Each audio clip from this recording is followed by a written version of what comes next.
All right, guys, welcome back to the Godhood Comics podcast, the Godhoodlum. I am your host, Tyler Martin, comic book creator, writer, publisher, and founder of Godhood Comics.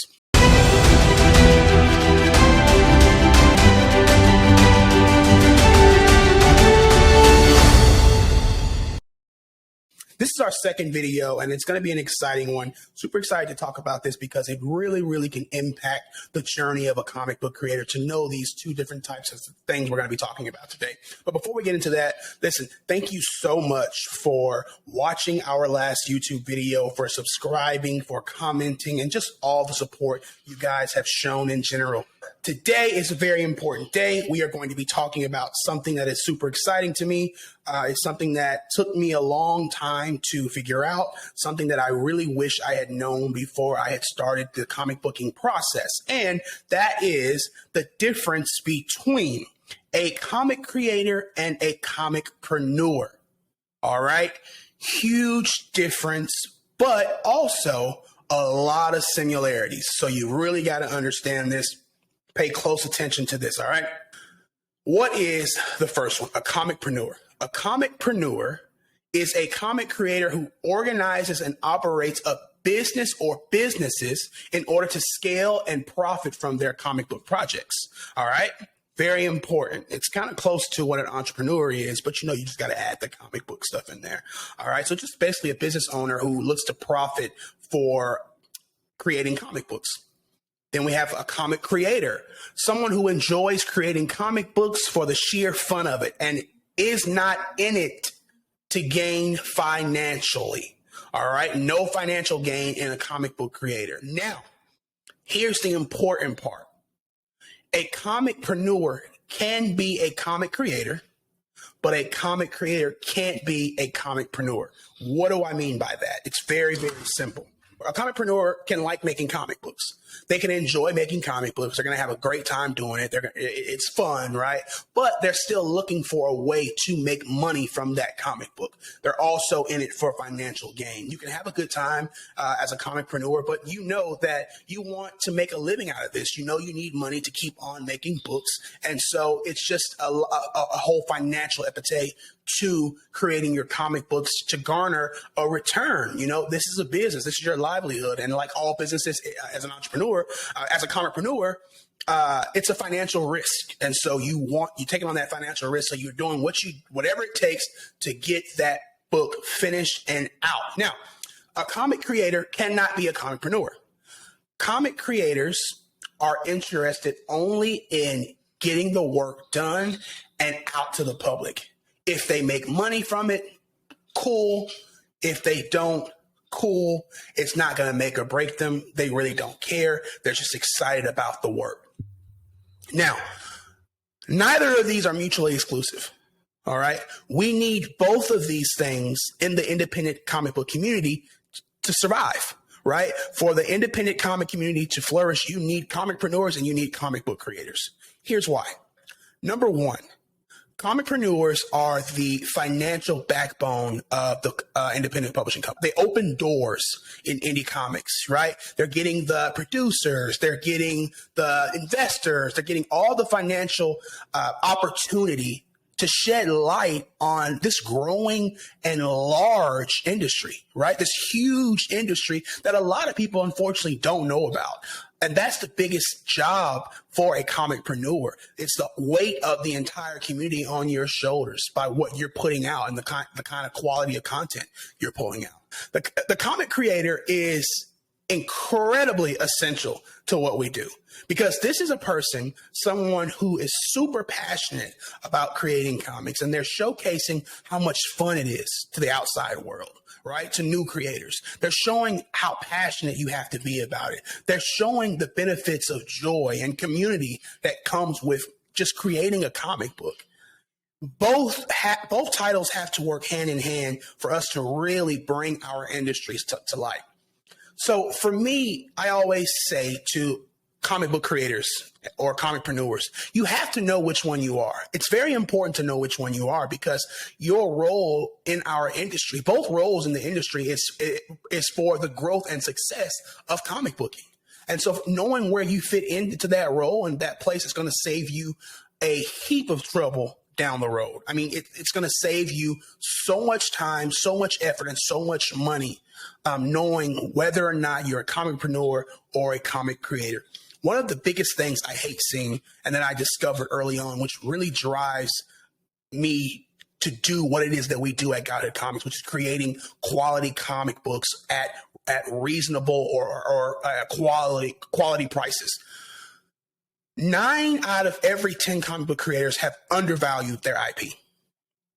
They have no value in their IP.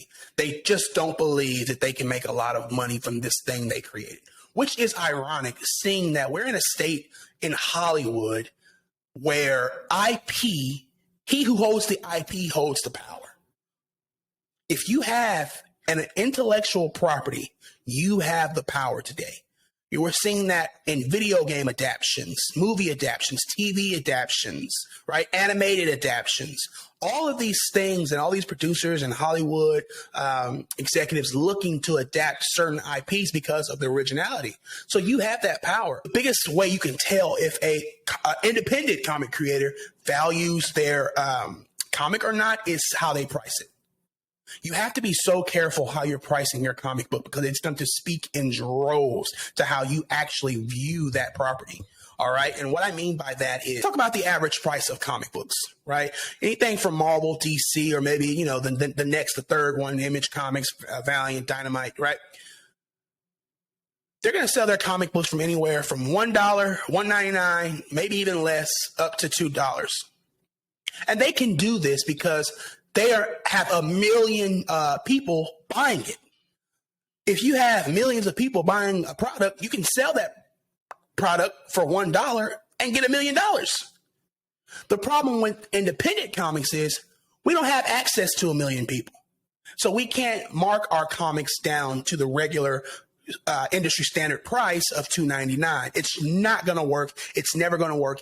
Every independent comic book creator that I see that sells their books online or at conventions for less than $5 is a comic creator, and they're not in it for the money. They can't be. As an independent comic book creator, you have to mark your prices according to what it is that you need to do. You should not be selling your books under $5. And that's a stretch, right? You should not be selling your comic books for under $5. Now, we talked about the quality in episode 1 and how much quality is important. Your artwork is going to tell you how much you should be selling your book for. That's the reality. That's the fact. Whatever is in that book, whatever artist you hired to make this book for you, is going to determine what you can sell it for. Now, there's some people who have not thought much of, have not put much into the artwork, and that's fine. This usually falls into the comic creator side. They're just getting something out there, right? Taking something from your mind onto a real physical thing is always going to be a beautiful process. That's why I said you need both. You need comicpreneurs and you need comic creators. The value lies in the artwork. If I take your book and I put it on a shelf next to a Marvel comic book, a new Marvel comic book from a beloved character, let's say a Spider-Man comic book, just came out, new story. Can I put your comic book next to that and it deserves to be there? Is the quality and branding there and the cover on point, the interior pages, the lettering? Can I put it next to Marvel and say, this is an independent comic book, this book is $10? That's the question you have to ask yourself when you first get into creating comics. What is the end game for you? What's the ending result? Where do you want to go? Especially as Black comic creators and minority creators, we said in the last video, you can't be mediocre. You don't have the room. You don't have the right to be mediocre, unfortunately. And it breaks my heart when I see some of my colleagues who just don't put quality in their artwork. And they can't scale. They don't grow. They can't scale. No one's taking them seriously because you haven't put the time, money, and effort into a quality product, and it hurts you in the long run. comicpreneur or a comic book creator. You've got to know which one you are, and that determines the quality, and that's going to also determine the financial yield, if any. When you're going into your first comic book, there's a couple of things you need to ask yourself. What do I want from this? What's my budget? And how am I going to get this done? Major three things. What do I want from this? What's my budget? How am I getting this done? You have to have a budget on your comic project, because this is going to affect when you do a fundraiser, or you're going to investors, or you have a Kickstarter or something like that, which we'll have another video on that. I don't want to get too concise. We're going to talk about fundraising, campaign, Kickstarters, and how you make your money from comic booking, which is pretty fun for me. I love talking about that kind of stuff. So figuring out which one you are, like I said, is extremely important. You don't want to get into a situation where you have put so much money and effort into this book, and then you've undervalued it. It can cause a lot of damage, a lot of self-esteem issues as a creator. Most people do want people to know their names in this industry. If you're creating a comic book and you put all this work in, it's not easy. It's a very long and tedious process. There is something that you want from it. And so figuring out what that thing is going to save you a lot of trouble. I wish I had known what I wanted from this. Now I do. And that is to create comic books comfortably for a living. And we've done that. We've done that. And that's why when we have our comic book creator classes, that's why when we're on our Patreon, when we're answering questions on our DM or our email, my life purpose right now, I'm making it my mission to help those who want to be comicpreneurs learn how to scale and monetize from their comic book projects, because it can be a win-win in the end. And it's something that you never, we grow up thinking that art, and at least in my time now, that's being disproven with the social media generation and Gen Z. But as a millennial, you're still growing up thinking that art can't pay the bills, thinking that artwork is, you can't make $1 million from creating. But that's not the case. It never was the case. Everything that we have comes from somebody's mind, and so too does a comic book story. Let's talk about how you can really, really figure out what's best for you. What's the best route for you to take? Because look, I know a lot of creators who have grown in this industry, and they still have not figured that out. They still don't know what it is they want to do and why they want to do it. They still don't know, right? And it hurts them. They've taken breaks. They've taken very long breaks and got left behind in the industry. The industry is going to keep moving on for you. I think that breaks are only a nice way of saying you quit, because you still have to keep going through the process of everything that comes up. Life is hard enough, but comic booking is one of these things where you cannot take a break on. And that's why knowing what you're in it for is going to save you a lot of time and trouble. So one of the things I want to do today is just kind of talk about what comic booking is and how important it is that you know exactly what type of comic book you actually really want. And so I'm going to bring this up right here. All right, so let's take a look at our screen here. All right, so now this is a whole thing that I love, that just kind of talks about the type of comic books, the importance of knowing the different types of comic books. This is a whole PDF about comic booking, which we're not going to go through today. We're going to share that for other classes. But I'm going to go through this really quick, because knowing what type of comic book that you want to do or start off with is a huge indicator of if you want to be a comicpreneur or a comic book creator. Big difference. All right. So type of comic books. There are 4 different types of comic books, and each provide their own meaningful purposes in narrative and entertainment. Listen. 4 types, and you need to know all of them in detail. All right. So the first one is the standard comic book. This is your 22 to 24 page standard thin comic book that we all have come to love and know. You find it in the comic book shop. You've probably got them in your house. You've seen them all with you in school. You've seen them your whole life. All right. Then number three is your one-shot comic book. Now, this can be a standard comic or a graphic novel that completely wraps up a story in one single book, right? So a one-shot is one issue or one graphic novel that there is no continuation. You are telling that story in one try. We always say when you're getting started that a one shot might be something you want to look into. It's your proof of concept. It's, can you tell this story in one comic book? And how do you know this is the path for you? How do you know you want to create comic books? Do your one shot. I always say new creators need to do one shots.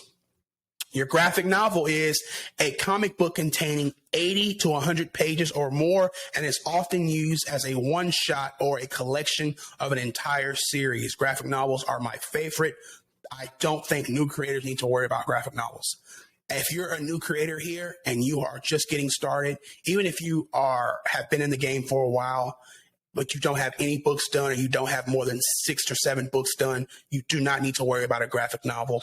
They are long, tiring, and tedious. And what a lot of us do is we go ahead and do the single issues first, and then our first graphic novels is just a combined book of those 5 or 6 issues. That's not to say you can't write a graphic novel and then, come back for it later. But I think just starting off as a new creator, whether you're a comic creator or a comicpreneur, just starting off is no go. That's a red flag. You don't want to do a graphic novel. Now, a comic strip, right? This is where comic books came from. At our inception, the comic strip is a short story usually containing 3 to 8 panels and can be found in newspapers or a pitch you use to send to a publisher. Comic strips are so important. We said in the last video, just start. 1 page at a time, 1 panel at a time. If you don't have the funds to complete an entire book, if you don't have the funds to complete 1 single page, get 3 panels done. At least then you've taken because this is what makes us all crazy. If we can't take this out and put it somewhere. So at least by having 3 panels, you have now taken this convoluted story in your head and actually gotten it down into a physical aspect. Always recommend comic strips. So that's your 4 types. Your standard 20 to 20 page comic book, that's a continuation that might, issue 1, issue 2, issue 3. Your one shot that just has 1 single issue or 1 single graphic novel. Your graphic novel can be a series. So you got volume 1, volume 2, volume 3, or your comic strip, which is just a proof of concept. Funny, can be funny, action, just something where it has a quick, cohesive story, visual story in just a few panels. What do you need to make a comic book? Very important. Very, very, very important. While it is entirely possible to construct a comic book by yourself, that is a rare talent, a very rare talent. Less than 25% of comic creators are doing everything by themselves. And if they are, they're probably a master artist and they are comfortable with writing, right? So these guys are a very rare talent. If you are not confident in your artwork, if you are not a full-time artist and you just dibble and dabble in art, I do not recommend you waste your time trying to create your own comic book, trying to draw your own comic book. Hire. I used to be an artist, which means I can draw a human being and it looked good, but I'm not at the level where I can be drawing my own books. That's why I outsourced. I wanted the best quality. That's why I hired artists. All right. While writing comics is a tough job and demanding, most writers create the story, then collaborate with other artists to bring that story to the page. Consider the various collaborators who contribute to a comic book. The creator. Every comic book begins in the back of someone's mind.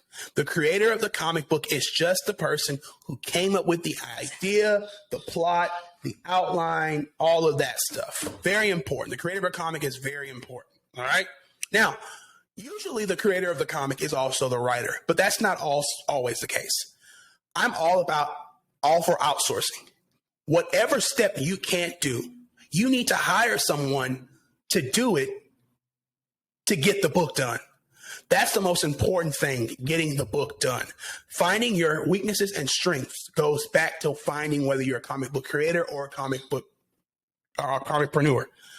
Find your weakness and your strengths. If you're not a writer, but you have an idea, that's fine. Find a writer. There's tons of them. The writer develops the elements of the story that the creator came up with. Characters, conflict, plot, dialogue. They also create an outline as well as a script, which serves as the roadmap for the other collaborators. We're going to do an episode on scripting 100%. So make sure you are tuned in for that. Editor. Listen, guys, this is probably the most important role. A lot of people, early on made the mistake of not hiring an editor, because it's one of those things where if you have to cut, if you have on a strict budget and you have to cut funding, then obviously it's the editor, because we have websites like, Grammarly and other grammatical error websites that can just go in and kind of fix all this stuff for you. But wrong. That is not what an editor's job is specifically.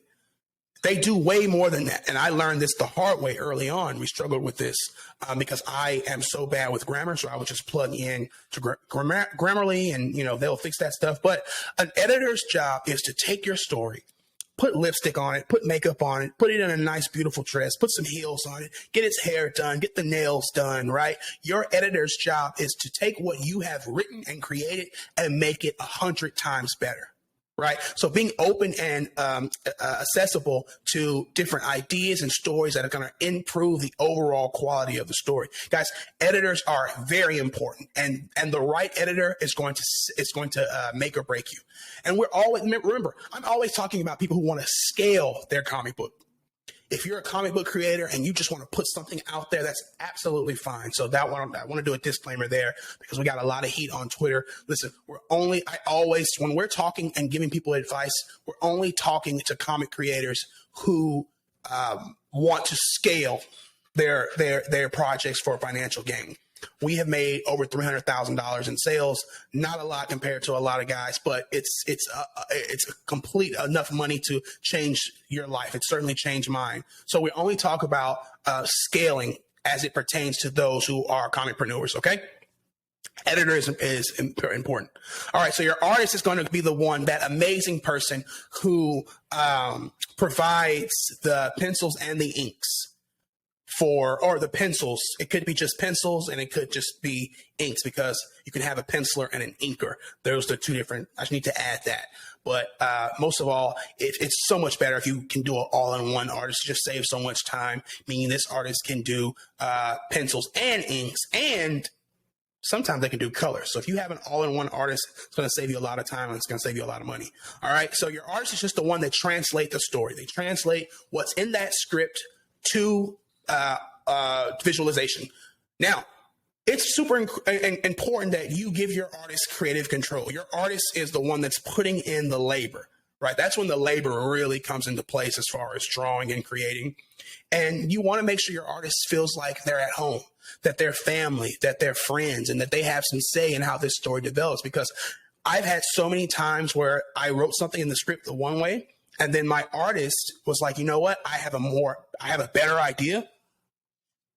And I think we should do it this way, because, man, this is going to be epic. And I seen the artwork and I was like, darn, that was amazing. I can't believe I didn't think of that. So making sure your artist has that creative control and that comfortability to take the story to new heights. Remember, every level should be getting better and better and better. All right, then your colors. Your colors are just going to add those pop colors. The colorist really takes the story and makes it immersible. Now, I always say that the best comic books are ones that can appeal to all five senses. What do I mean? Well, I'm going to show you something very quick. Here's a page from the antagonist number 4, has yet to be released, so you guys are getting the exclusive. And this page, at least for me, appeals to all our major five senses, right?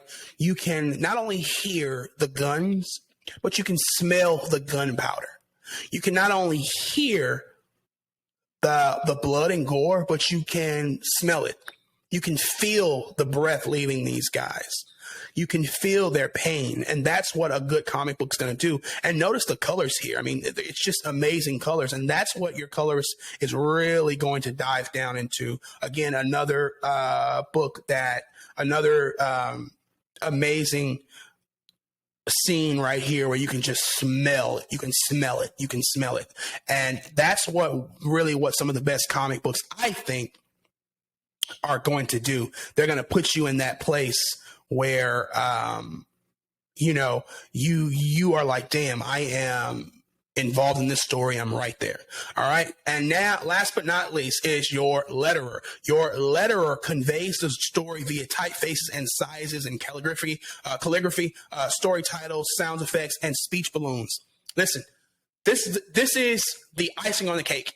This is the cherry on top. Letters are important. You should not be doing letters yourself.